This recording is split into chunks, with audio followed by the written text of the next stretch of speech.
Hello everyone, so I'm here and this is my second video and it tells about how the environment changed in respect to HRM. So these are the changes, क्या क्या changes हुए ये सब लिखे हुए हैं कि environment जिसमें हम ऑपरेट करते हैं उसमें continuously कुछ changes होते रहते हैं क्योंकि जो हमारा environment है वो डायनामिक होता है। तो यहाँ पर आप देख सकते हैं कि क्या क्या चेंजेस हैं। फर्स्ट चेंज है changing needs and expectations of customers. जो कस्टमर्स हैं उनकी नीड्स और एक्सपेक्टेशंस चेंज हुई हैं क्योंकि आजकल के जो कस्टमर्स हैं वो ज़्यादा एजुकेटेड हैं और अवेयर हैं अपने प्रोडक्ट्स को लेके, तो उन्हें वैरायटी चाहिए, उन्हें क्वालिटी चाहिए, तो नीड्स और एक्सपेक्टेशंस कस्टमर्स की ज़्यादा है। Changing profile and aspirations of workforce. जो वर्कफोर्स है उसकी एस्पिरेशंस बहुत ज़्यादा हैं और वर्कफोर्स में डाइवर्सिटी भी है। वुमेन आर लीडिंग एंड बहुत तरीके से डाइवर्सिटी आई है, बहुत जगह जगह से लोग आते हैं और वो साथ में काम करते हैं। सो वर्कफोर्स में भी डिफरेंस आया है। एडवांसमेंट ऑफ टेक्नोलॉजी, जैसे आपको पता है कि बहुत तेज़ी से टेक्नोलॉजी बेटर होती जा रही है। सो एडवांसमेंट होता जा रहा है उसमें। Industrial and economic policy changes भी आते रहते हैं जिनकी वजह से HRM में भी डिफरेंस आता है। एंड इंटरनेशनल एनवायरनमेंट भी चेंज होता रहता है, जैसे कि हमारा ग्लोबलाइजेशन हो चुका है, तो अब हम लोग आराम से बिना किसी बैरियर के ट्रेड कर सकते हैं किसी भी कंट्री के साथ। तो इसी तरीके के इंटरनेशनल एनवायरनमेंट में चेंजेस आते रहते हैं दिन पे दिन एंड ये सब चेंजेस एनवायरनमेंट में आते हैं जिनकी वजह से HRM भी चेंज होता है। फर्स्ट जो चेंज हम पढ़ेंगे deeply is workforce diversity. Workforce diversity क्या होती है कि एक जगह पर बहुत लोग काम करते हैं, उनकी सिमिलैरिटीज़ और डिफरेंसेस को हम वर्कफोर्स डाइवर्सिटी बोलते हैं। ये डाइवर्सिटी जो होती है वो किस बेसिस पे होती है, लोग अलग अलग क्यों होते हैं, इसके कुछ डायमेंशंस हैं। फर्स्ट डायमेंशन है primary and then secondary dimension है इसका। प्राइमरी डायमेंशंस में हम देख सकते हैं कि age, race, physical and mental ability, gender, sexual orientation. Okay, तो इस बेसिस पे आप लोगों को डाइवर्सिफाई कर सकते हैं कि किस तरीके से वो अलग हैं एक दूसरे से। देन सेकेंडरी डायमेंशंस होते हैं, कुछ लोगों की इनकम कुछ अलग है, कम्युनिकेशन स्टाइल अलग है, एथिक्स, कस्टम्स, ये सब अलग चीज़ें हैं, relationship status, health habits, religious beliefs, education and training, general appearance, तो ये सब सेकेंडरी डायमेंशंस हैं।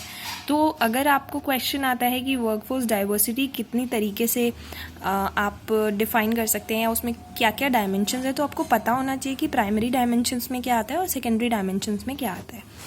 Then next topic is empowerment. Empowerment होता है एक प्रोसेस जो आपको ग्रेटर ऑटोनॉमी, तो ये एक तरीके से हम कह सकते हैं कि जब ऑर्गेनाइजेशन इंफॉर्मेशन या किसी भी तरीके से एम्प्लॉयज़ को इन्वॉल्व करके रखती है तो उसमें हम कह सकते हैं कि वो एम्पावर कर रही है एम्प्लॉयज़ को। तो इसमें 3 तरह के टाइप्स हम देख सकते हैं। सजेशन इन्वॉल्वमेंट, इसका मतलब है कि एम्प्लॉयज़ जितने भी हैं उनसे सजेशंस मांगे जाते हैं, उनको इन्वॉल्व रखा जाता है, एक फॉर्मल सजेशन देने का प्लेटफॉर्म प्रोवाइड किया जाता है। देन जॉब इन्वॉल्वमेंट, इसका मतलब है कि जॉब उनकी इस तरीके से डिज़ाइन की जाती है कि वो अपनी स्किल सेट जो है वो अच्छे से यूटिलाइज़ कर सकें। देन हाई इन्वॉल्वमेंट, इसका मतलब है कि लोअर लेवल जो एम्प्लॉयज़ होते हैं उनको प्रॉपरली इंफॉर्मेशन प्रोवाइड करना, इस तरीके से उनको फील कराना कि जो टॉप मैनेजमेंट है या जो कंपनी है वो उनको वैल्यू करती है एंड इंफॉर्मेशन उन्हें देना ज़रूरी समझती है। बैरियर्स इसके क्या हो सकते हैं? Unwillingness to delegate authority, static organisational culture, rigid control. तो इसमें कई बार टॉप मैनेजमेंट की तरफ से बैरियर्स आ जाते हैं कि वो नहीं चाहते कि इंफॉर्मेशन या किसी भी तरीके का लोअर लेवल एम्प्लॉयज़ का इन्वॉल्वमेंट हो, तो इस तरीके से इसमें बैरियर्स आ जाते हैं।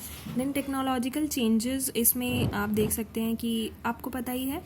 और बाकी इन्फ्लुएंस कैसे होता है HRM की, हर तरीके से एडवांस जब टेक्नोलॉजी होती है तो हर जो डिपार्टमेंट होता है उसमें एक एडवांसमेंट आ जाता है जिसके लिए हमें कोप अप करना होता है, लोगों को उस तरीके से ट्रेन करना होता है, उस लायक बनाना पड़ता है, तो उसकी वजह से लोगों पे ही सबसे ज़्यादा असर आता है। अब अगर कोई पुराना एम्प्लॉय है और अगर उसको किसी पर्टिकुलर नई मशीनरी पे काम करना नहीं आता तो उसको ट्रेन करना पड़ेगा। तो ये क्या हुआ, टेक्नोलॉजिकल चेंजेस होते हैं जिनकी वजह से HR जो होते हैं, ह्यूमन रिसोर्सेज जो होते हैं हमारी ऑर्गेनाइजेशन के, वो अफेक्ट होते हैं।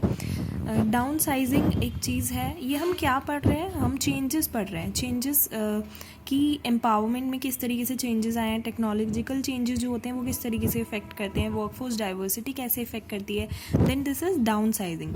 इसका मतलब होता है कि कुछ ऐसी जॉब्स एलिमिनेट कर देना अपनी कंपनी से जिससे हमारी एफिशिएंसी बेटर हो जाए।